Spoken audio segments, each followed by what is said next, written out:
Good afternoon, everybody, and thanks, Ed, for that. So we're going to talk a little bit about Synanon today.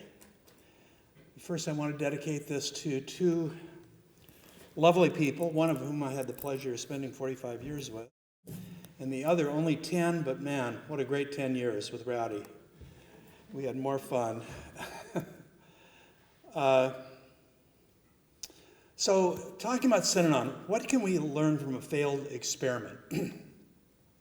In science, there are no failed experiments, you know.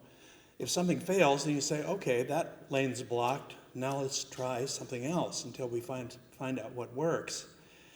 So, we know, this is a little bit, talking about Synanon is about like having your father having been a war hero and then ended up as a drunk on the streets.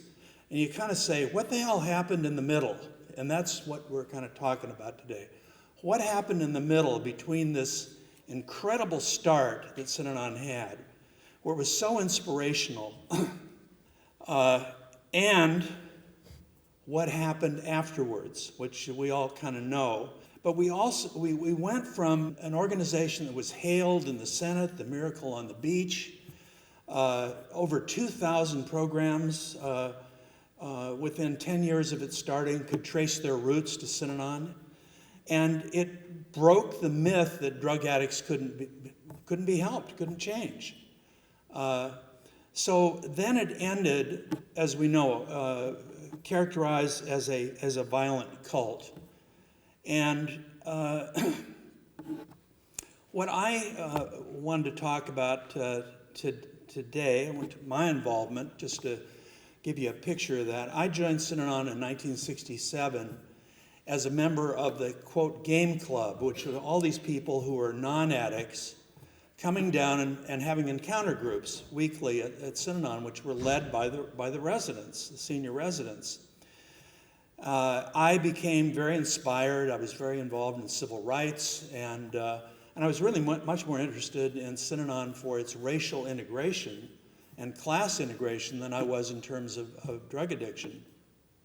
So I was one of the first non-addicts to move into Synanon and work there full time. But let me say, I'm not an apologist for Synanon. When Nye and I left Synanon in 1980, it was about 180 degrees from where it started. There was violence, and it was very cultish. We were actually contacted by the Department of Justice and testified against Synanon, which actually resulted in Synanon losing its tax-exempt certificate and closing. So I make no apologies or try and gloss over some of the really terrible things that happened in the last few years of Synanon's existence, where it just departed 180 degrees from its charitable purposes. But I think we need to look because, Synanon is in our DNA, because it was the first American therapeutic community, and because so much of what Synanon did became foundational for therapeutic communities. All the elements that George has identified as the 8 elements, essential elements of therapeutic communities. In fact, all the elements that we would call community as method were there in the first 5 years of Synanon.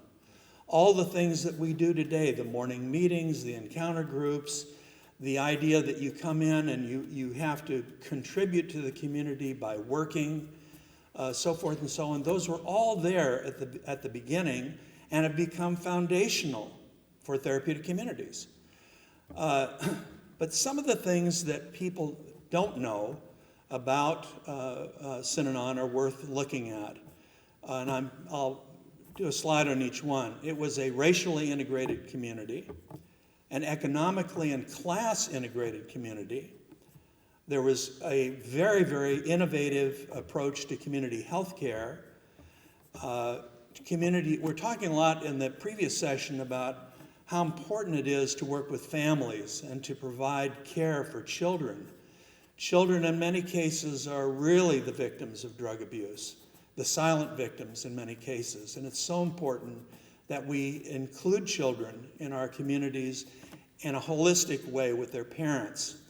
And an emphasis on sustainability. Synanon was way ahead of the curve for what we're now, I hope, talking about throughout the therapeutic community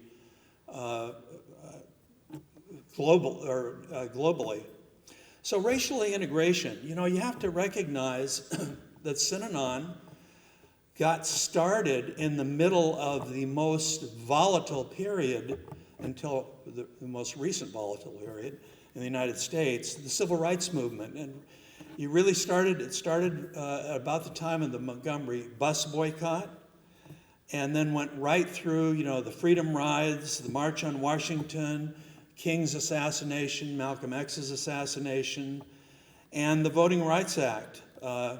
So Synanon, from the very, very inception, of course, Chuck was a white guy from Ohio. Betty Diederich was a black former prostitute from Kansas. So at the very top of the organization, you said, and this was in the, Synanon started in 1958, so this was groundbreaking, and you really saw that it was not just talk, but the emphasis on racial integration. I remember one of the kids in Synanon saying, they were so colorblind, they said, we had one guy who was kind of albino, and they said, we have colored people in Synanon. Bruce is pink. I mean, literally, kids didn't see color. They didn't respond to color. So in the DNA of therapeutic communities, and it's such an important thing to recognize and to feel proud of, is a commitment to social justice and to racial justice. And I think to the extent that we can serve that purpose, we not only, I know for a lot of our guys in prison, when we interviewed them, they said, what's your biggest problem? Is it your drug problem or your prejudice problem? And they said the prejudice problem, because that's the one that leads us to violence, that's the one that leads us to gangs, and that's the one that keeps us on drugs. And these were all pretty serious customers in our prison projects. So the fact that we deal with this issue and that people learn tolerance in the therapeutic community is big score for us in terms of our credibility. The thing that we don't think about very much, because Synanon was so inclusive, Ed is talking about inclusivity. Obviously, I was sort of the beginning of a real change in Synanon, where a lot of people who didn't have addiction problems moved in and either worked there or they worked out and lived in community. And in this picture that you're seeing right here, there's a couple of multimillionaires. Okay? People lived cheek by jowl, and there was a real disemphasis on class and wealth. And I think this is really interesting because it really leads to this question of sustainability and how we live. And I'll get to that in a minute. But I think it's an aspect of Synanon which was not widely known. And I'm interested in, reading some newspaper articles recently of people trying to live in congregate settings who don't have addiction backgrounds, just want to live in community, and the struggles they have over their possessions and over just the art of living communally, which we teach, and which I think is going to become an increasingly valuable skill, not just for addicts, for all of us. Community health care. Interestingly enough, our doctors, one of the reasons our health systems are so expensive and inefficient, and the U.S. leads all. We spend more and get less than anybody in Europe. But the reality is that our approach to health care is very individualistic. I've got a problem, I go to the doctor. What happened in Synanon is we flipped the box, very much like we flipped the box on psychology. Psychology was, you're going to have an insight and then you're going to change your behavior. What therapeutic community says, no, you're going to change your behavior. Later on, you're going to have an insight as to why you did it and how valuable it is. And that's why Maslow said Synanon is going to replace psychiatry. That didn't happen, but nonetheless, it was a pretty interesting observation. In terms of medical care, we said, okay, if you had a herd of animals, cows or pigs or sheep, you don't give them individual treatment unless they're sick. But you do think about the health of the herd. What are they eating? Where are they grazing? Are they sleeping? Are they getting enough water? And he said, let's take that approach to community. Let's make our medical approach looking at the entire lifestyle of the community. Of course, the biggest part of that was food. We all know that there's not enough health care in the world if we don't start changing our diets. If we eat diets that give us inflammatory diseases, no matter how much health care we buy or how much of our budgets we devote to it, we'll never catch up. We really have to think about our exercise. Are we sleeping enough? What does our lifestyle look like, and how are we eating? And when you live in community and food is prepared communally, you can actually make the community much more healthy.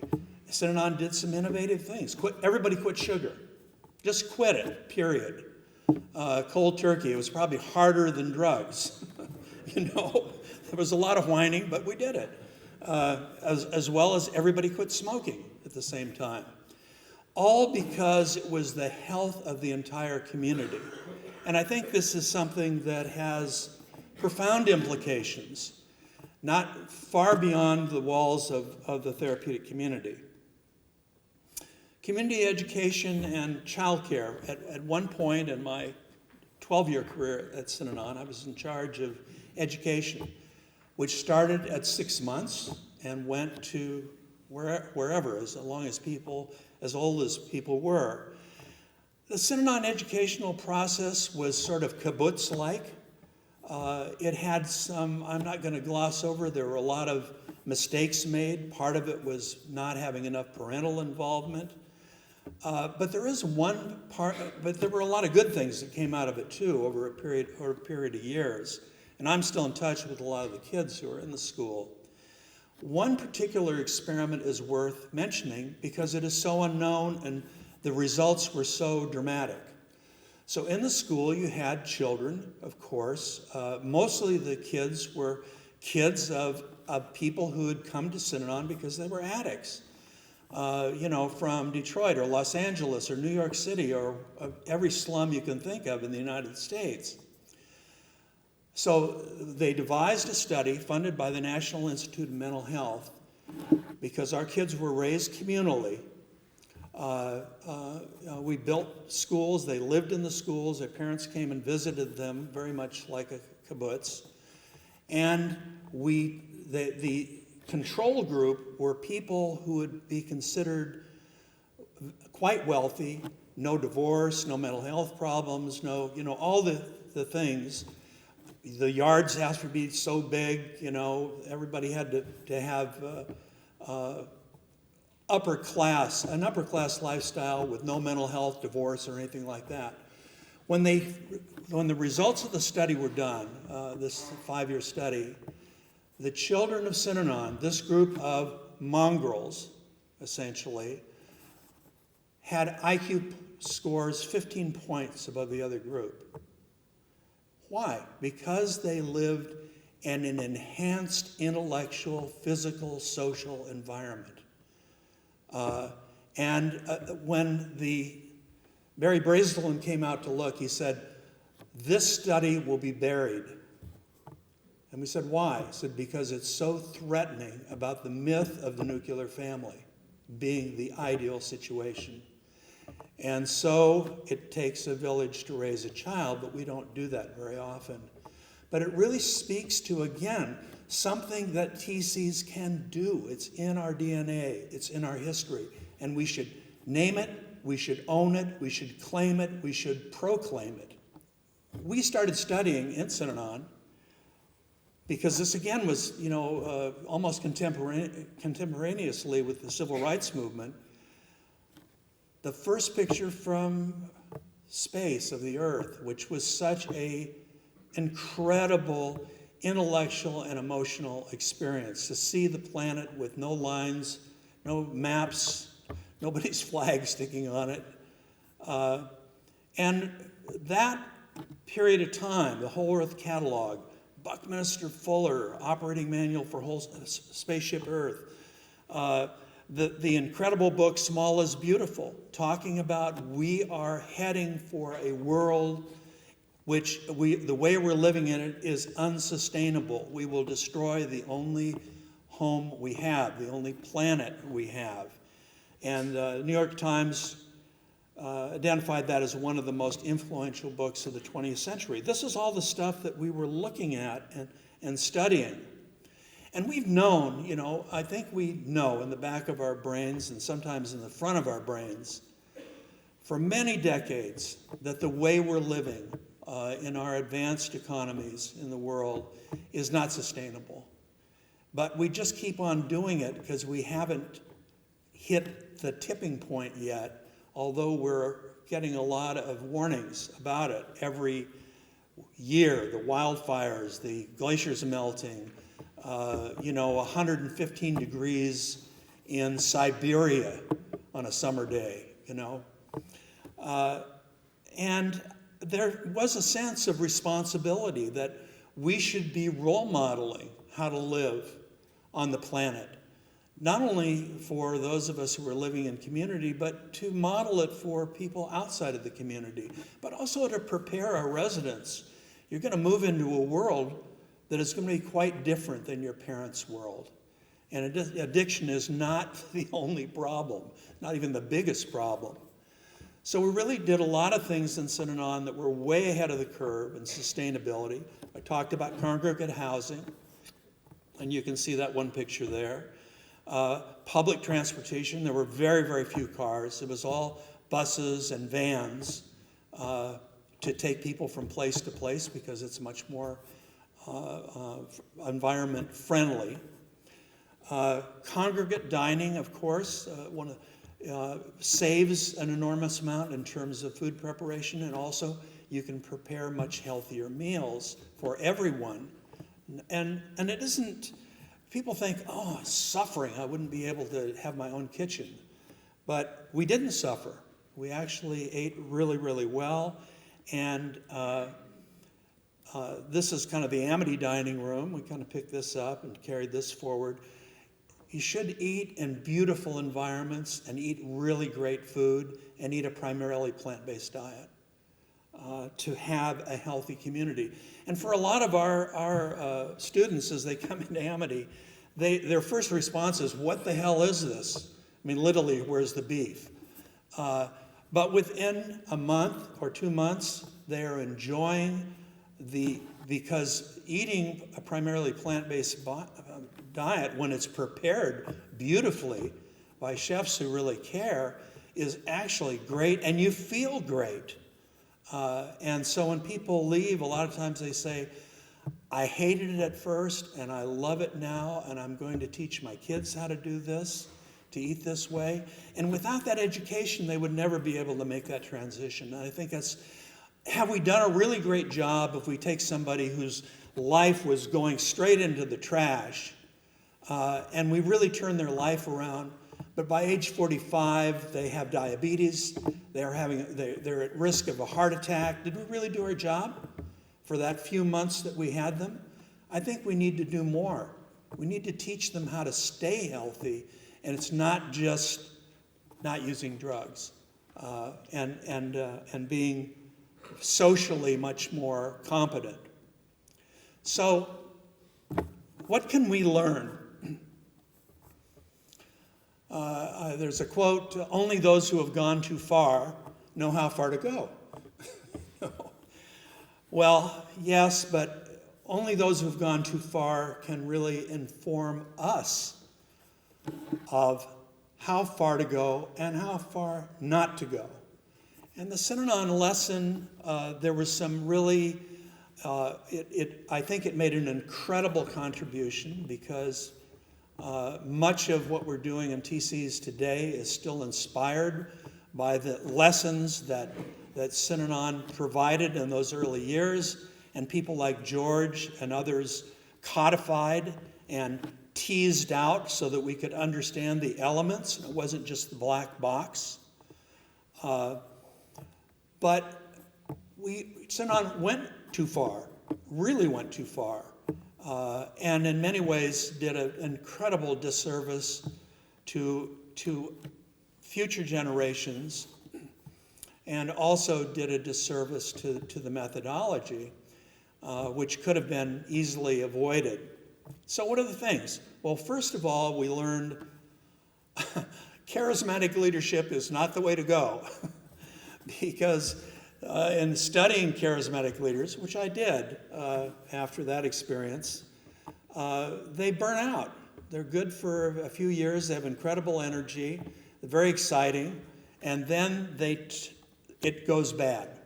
And they inherent narcissism, which is part of that charismatic thing, fosters transferences, and in a very negative way, and people start giving up their thinking, and they become very codependent on that kind of leader, and then it turns inward and can turn very bad, as we've seen.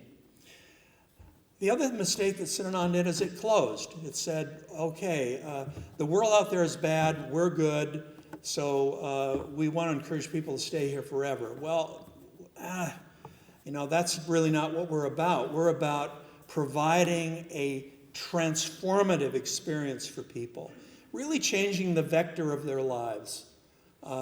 They're heading in one direction, and this community intervention takes place, and when they leave us, we hope, and we try very hard, they're going in another direction, a very positive direction for themselves and for society at large and for their children. And all that.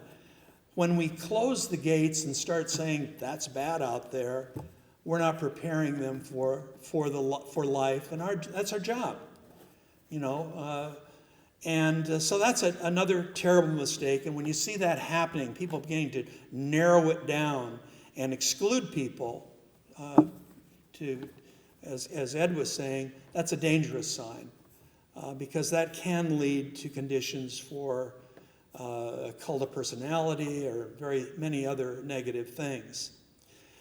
I think we have to, one of our challenges today, as our communities get larger, and some of them really quite large, and that's certainly happened for Amity in the last few years, we have to constantly work to maintain community so that people are not just employees.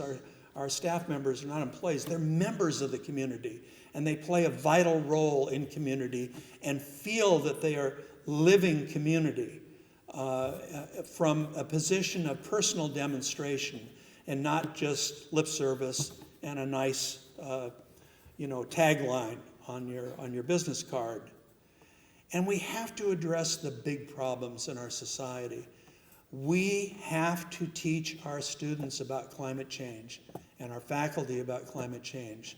We have to prepare them for the world that we're all stepping into, which if we have to act in community and we have to learn how to act individually, because what's coming at us is really probably in some ways the greatest crisis humanity has ever faced since the early days when we lived on an equal footing with the animals, and oftentimes we were the hunted and not the hunter. But since that time, humans have been able to control the environment and to become ever more powerful. Now we are facing a crisis in which we are the enemy of ourselves. This is like the pogo thing. We've met the enemy and he is us. But I think we have an absolute imperative, a moral responsibility to respond to what's happening in the world, in our therapeutic communities. Not only, and because so many of therapeutic communities, and Phoenix Futures is a great example, are moving beyond the walls and getting so involved in the community, we have an opportunity to teach and to influence not just our residents and not just our faculty, but really entire communities. And that's a really exciting prospect for us. And I think will bring a great deal of vitality to our movement and make us more relevant perhaps than we've ever been. Thank you.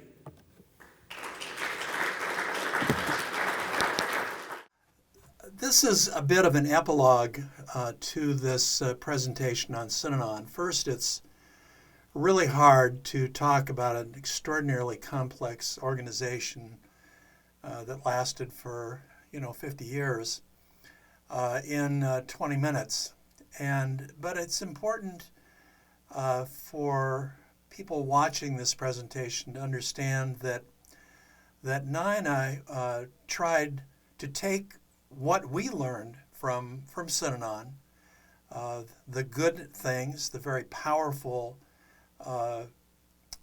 intervention that Synanon was, and take the best of it and, of course, leave the other aspects of it that were so problematic and led to its demise behind. And our challenge was, and really remains to this day, to make Amity successful as a corporation and yet remain very, very vital as a community. And that, of course, is a challenge because as organizations become larger and more complex, the corporate ethos often dominates and overwhelms the community aspect. And yet we know that the essence of what Synanon did and what therapeutic communities have done in the subsequent decades has been a community as method approach. And you can't have a community as method approach without community. So this has been our work, and it's really the work of therapeutic communities to retain the essence of community.